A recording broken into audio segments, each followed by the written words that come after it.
নির্লজ্জ জানোয়ার লোকটি রাস্তাতে চলতে থাকা একটা বাচ্চা মেয়েকে ধরে ওর সাথে খারাপ কিছু করে ফেলে। এর কয়েক ঘন্টা পরে ওর যখন জ্ঞান ফেরে তখন ওর শরীরে জান বেঁচে ছিল না, কিন্তু তারপরে ও অনেক কষ্টে 999-এ কল দেয়। এরপর পুলিশ আর ওর মা বাবা তাড়াতাড়ি হসপিটালে পৌঁছায়। আর নিজের 8 বছরের মেয়েকে এই অবস্থায় দেখে মা বাবার মন একদমই ভেঙে যায়। তখনই ডাক্তার বলে বাচ্চাটির অবস্থা অনেক খারাপ, ওর হাতে ফেটে গেছে, আর এখন ওর বাকি জীবন কলেস্ট্রমে ব্যাকের সাথে কাটাতে হবে, আর ও কোনোদিন মা হতে পারবে না। আর এইসব কিছু শুনে ওর মা কান্নায় ভেঙে পড়ে। যদি আমার মেয়েকে একটা স্কুলে না পাঠাতাম তাহলে এরকম কিছুই হতো না। এরপর জ্ঞান ফেরার পরে মেয়েটি তার বাবার কাছে জিজ্ঞেস করে, বাবা আমার কি ভুল ছিল?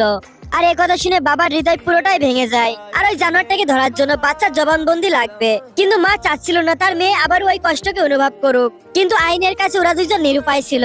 এরপর বাচ্চা মেয়েটির সামনে ওই লোকটির ফটো রাখতেই বাচ্চা মেয়েটি চোখ বন্ধ করে ফেলে, যার ফলে সবাই বুঝে যায় এটাই সেই জানোয়ার। এরপর পুলিশ ওই জানোয়ারটাকে ধরে ফেলে। কাস্টাডিতে থাকার সময় বাচ্চাটির বাবা ওই জানোয়ারটির সাথে দেখা করতে আসে।